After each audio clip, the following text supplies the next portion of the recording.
Hello বন্ধুরা, এটা হচ্ছে আমার প্রথম ব্লগ। তো ভেবেছিলাম করব, কিন্তু কি করে করব, কি নিয়ে শুরু করব সেটা ভাবিনি।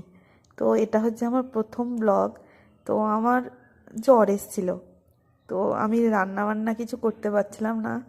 তো আমার বাবা এই প্রথম রান্না করছে, তাও আবার আমার জন্যে চিকেন রান্না করছে।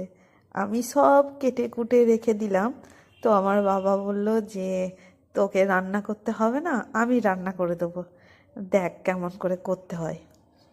তো আমিও ভাবতে পারিনি যে আমার বাবা রান্না করবে।